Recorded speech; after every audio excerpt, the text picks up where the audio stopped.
Hi, my name's Jared. Jared Aufrichtig. I'm an artist, creative, modern Renaissance man.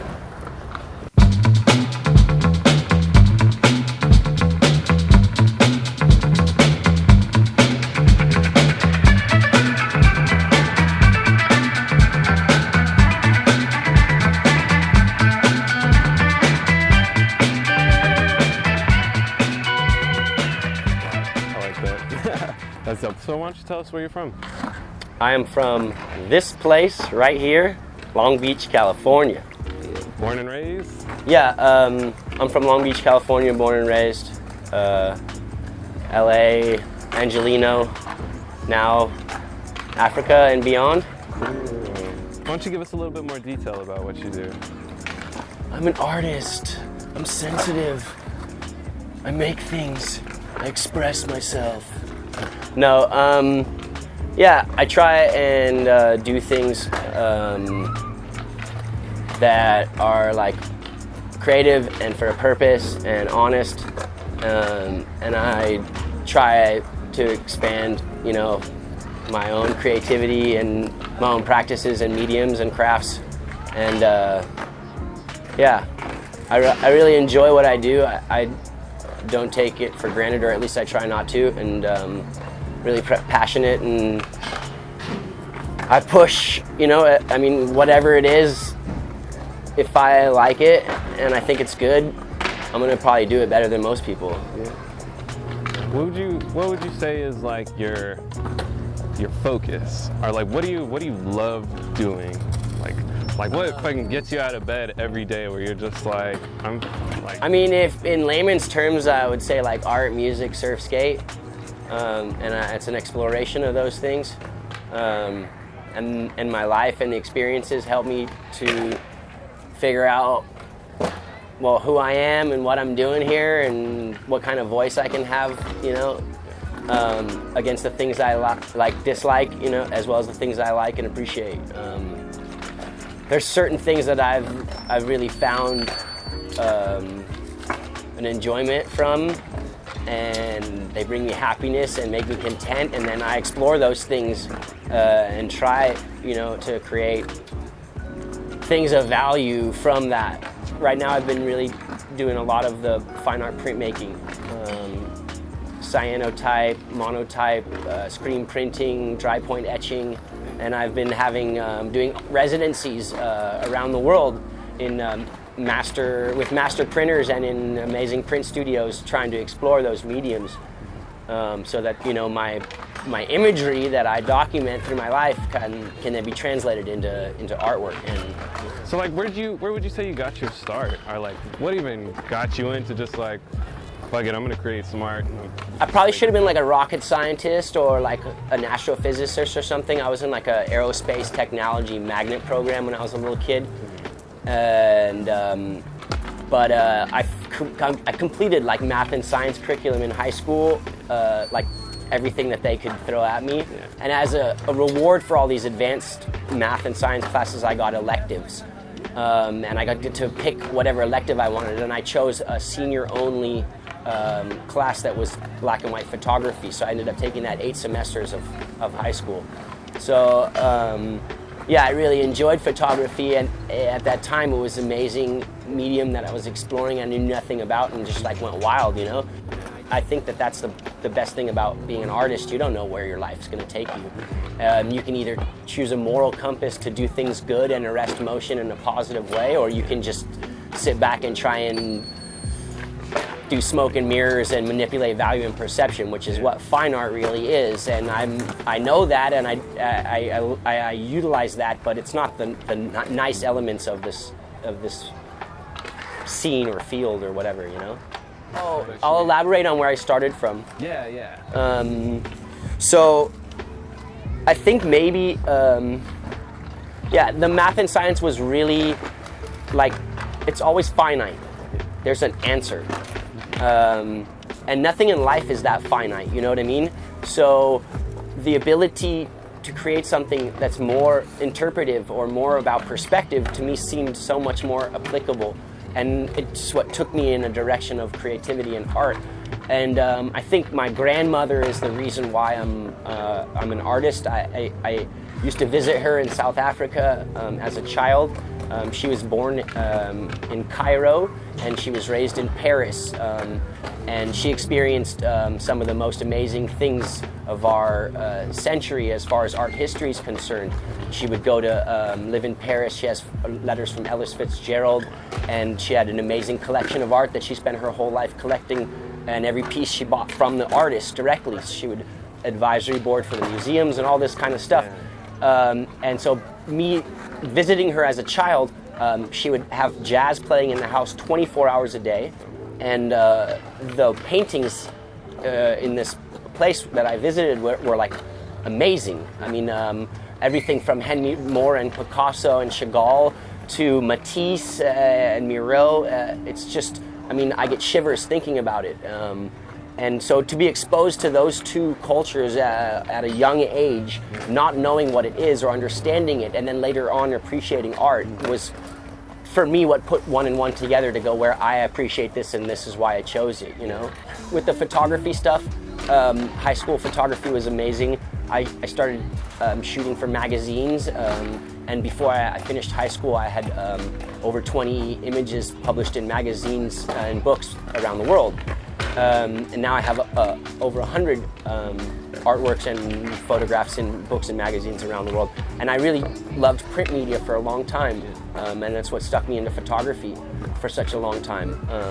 And then kind of with the balloon of graffiti and street art, a lot of my friends started becoming, you know, world-renowned artists that people followed heavily because of their certain styles or murals that they had placed around the world. And, you know, I had been doing this as well. I just had been doing a little more low-key, and, you know, now I assist some of these artists, some of these really famous artists on their large-scale productions, like building murals, you know, stuff that no one person could ever think of doing in a small period of time.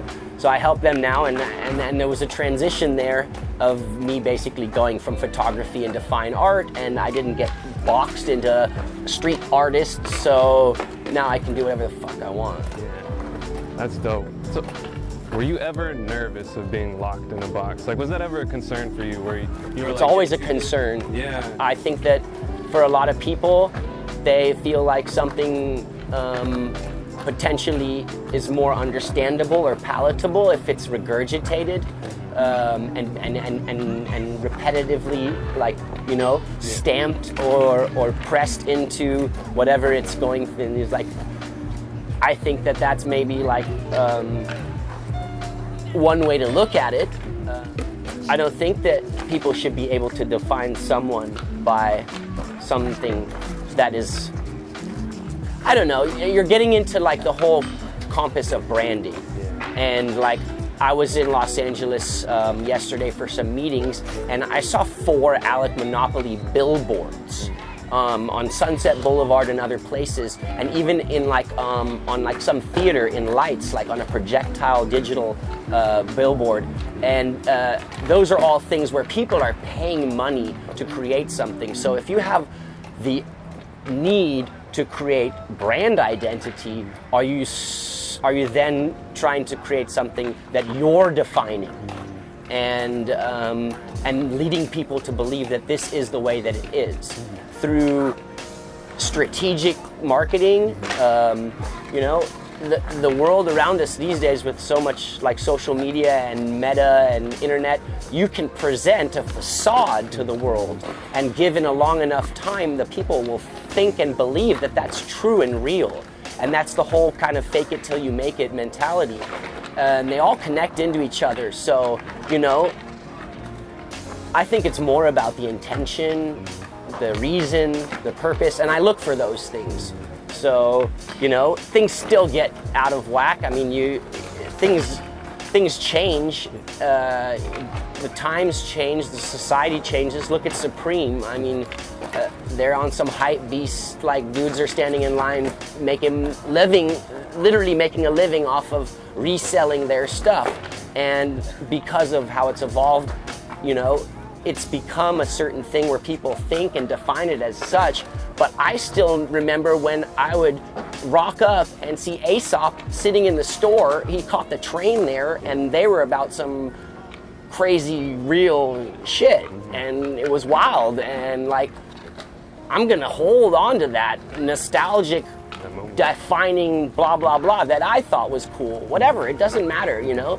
So to define something is really hard in terms of art and creativity. As far as a person and what they want to be and who they want to present themselves as, that's all up to the artist. And for me, you're never gonna put me into a little box and go like, that's him. Like, I'm gonna bust that box, turn it into a cube, put it on my head and do like spins, like whatever.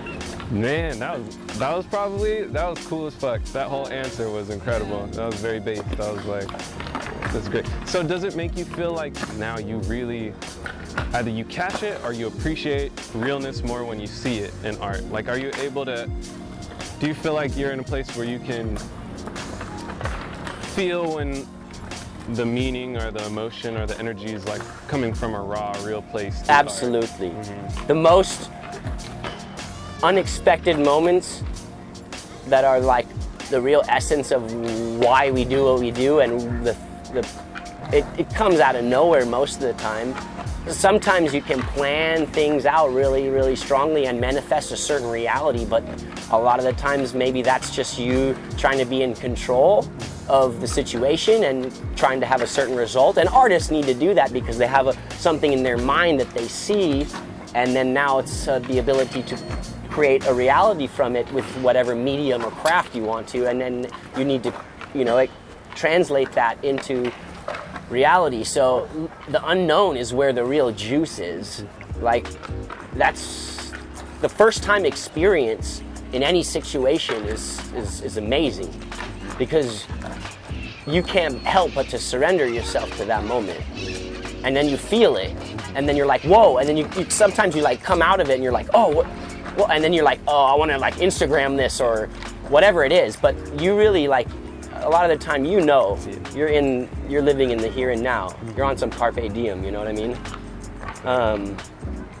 I mean, that's what people that are doing stuff like whatever. I mean, a skateboarder, for instance, is trying to do something like, you know, I don't know if Shetler hit that, like, that rail he was doing to do some double hub live on the internet or something, and it was something that, like, some shit, yeah. And he see it in his mind and like, okay, well, and then he's trying it and trying it and trying it, and it's not really happening for him. And then the time it does happen, it's like literally like a slow motion movie, and then he breaks out of it, and it's like, whoa. And then it's like that for anybody. I mean, for photography, you capture a moment, and you like, sometimes you've got the camera, you know, in your hands, and you're looking in the lens going, oh my God, I can't miss this. And you're like, almost kind of want to like pull away and experience it, but at the same time, now you're trying to actually be an ambassador from this situation and document it as a perspective, or a historian, or a documentary, whatever it is, you know? And then now it's no longer even just for you, it's for everyone. I live a lot of amazing experiences, and sometimes it gets a bit jaded, you know? And like, oh yeah, it's like the 10th time I've seen this band or whatever, and like, or you know, I've been to this, you know, I've been to those people's parties before, and it's just a bunch of hobnobby, like, free whatever. And in that sense, you know, you go to those things and you do it, and that's like, you live it and you love it and you think you are like killing it, but like if you look at it and then it's like, oh well, that wasn't really that one wasn't good as the first time or whatever. And that applies sometimes, you know. But at the same time, you could be in one of those situations that something could start wiling out, and then the whole unexpected comes, and now you're like, what? Where am I? What's happening? And that's when you're loving it again, you know. And that's what we chase, you know. We want that. Everybody wants to be happy and content and find connection with people and be identified and identifiable and recognized, and not even recognized in the sense where people see you for something that you think you are, but people just appreciate you and who you are, you know what I mean? Because a lot of times what I was saying before with the whole internet, you get this conflict of like, this is who I'm presenting myself to the public as, because I think that's who I am and that's who I want to be. But you want to be. Yeah. Then who you really are and who the public sees you as and the friends see you as, that's another thing, you know? And who your friends see you as, through your actions, they know you the most, you know what I mean? And then the public can see you as someone based on what the media paints a picture of you as. And that can be completely crazy, right? a controversy of bullshit. Yeah. And like, so that's the LA life, you know? I Like, love what you said about recognizing people, and because I feel like that's one of the biggest things that we try and do, especially like with the interview series and just with the brand and just trying to support people, and just, I think like just acknowledging someone who's trying to do something is so powerful. Absolutely. Because like it's a struggle, especially like when you're creative and you're trying to do some shit, it's a struggle. And a lot of times people are like, oh, he's trying to be a rapper, or oh, he's trying to do this or do that. But then when someone says like, I see you painting, that's tight, like keep going, then it's like, anyways, just going off that point. No, I mean, I think that's like,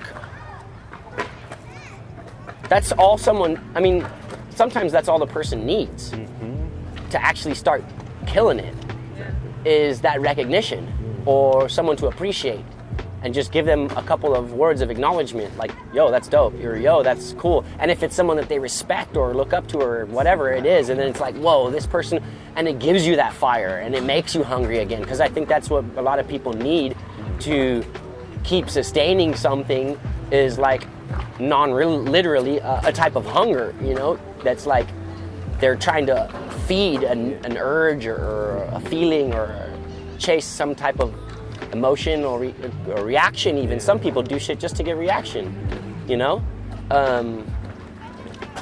So those are the people that want the acknowledgement, the people that are doing it for a reaction. And then there's other people that are just doing it because they really want to, and they're doing it for themselves. And then those are the people that really need the acknowledgement, because they're like in their little fucking world, and all it takes is like someone going like, oh, you should do that, and you should continue that, and blah blah blah, and then you're like, sick, I'm down, I'm gonna do this, and next thing you know, they're flying around the world. Yeah, then they're killing, yo. Those words can give you wings, bro.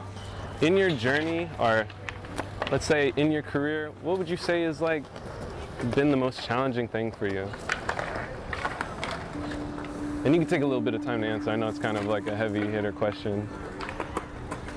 All right, there's two things. There was, the literal thing was my book about South African culture leading up to World Cup. It was a 6-year project. It was an over 700-page book. I shot every image myself on film. It was like, I think like thousands of images. And I worked with 35 of South Africa's top creatives to design and create the book. It's like one of those things where no one thinks that it's possible, and you just do it, and you keep doing it until it happens, and you get like all these situations numerous times where you're like, oh, why am I doing this, or I want to give up, or whatever, you know? And on the flip side, that exact thing where like, I don't want to do this anymore, I want to give up. The hardest thing is when you aren't really making ends meet as far as to support yourself, to stay through and stick with it. And if it's something you really love, you know, I believe you owe it to yourself to stay with it. And that's what I teach around the world with my creative development. Is it's not creative development, it's skills-based development. And I try and teach people that whatever they do or whatever they want to do, if they do it with their heart and then do it without fear, it can become something that's valuable. And it maybe will take a long time to get that acknowledgement, or it maybe take a long time for you to get really good at it to where you're better than most people. But if you love it and you're doing it for the right intentions and the right reasons, you're going to end up, you know, you're going to end up prospering from it in one way or another. And that's usually the toughest thing for someone as an independent creative, to be like, this is what I'm doing and I'm going to stick with it and fuck everybody else. Yeah. And you're not going to tell me to do something else on the side, because I think that's a lot of the time what hurts people as far as getting the full potential or getting to, because it's a lot of responsibility to go like, now it's up to me, now I gotta do it. So a lot of the time people will get like a day job. So like you got like hundreds of thousands of people in New York and LA that are like bartenders or waitresses or acting, because they can get money real quick from that, but it compromises them doing whatever they want. Yeah, if you're a painter or a poet or a healer, or, you know, the Dalai Lama says we need more of those people. We don't need more successful movie stars and famous fucks, you know what I mean? Yeah. So take it from the Dalai Lama. Stick with your creative passion. We need a lot more of that in the world today and in humanity. So our brand Freshly Dip's about putting yourself out into your environment in positive and creative ways. What advice would you give to the next creative or person who's trying to accomplish their goals and fulfill their passion? Okay, so I mean, as a creative, you have like you as a person, and that who you choose to present yourself as is fine. And sometimes people might get it twisted and think that like that you've shown is that the work is. And the best thing to do, I think, is just hold yourself to a really high standard whenever it comes to your work. And your work ethic, have a really strong work ethic in the sense of like, this is something you believe in, now stand by it and be proud of it and do it well. So worry about creating good content, not a lot of content. And like, I mean, with the internet these days, you can literally do anything and promote it to the world. So stick with like that high standard. You're gonna come, you know, you're gonna come correct. Don't ever put anything out there that you're not like. Don't ever put anything out there that you're not proud of, and that you're not willing to represent, and that and if you're really, really, really down for what you do and you love it, don't put anything out there that you won't claim 5-10 years from now, when you're doing something else maybe, or you're doing the same thing but on another level, and you've stepped up like 20 stairs. You don't want to look back and go, oh, I didn't build those stairs. My name is Jared. You're freshly dipped. Yay!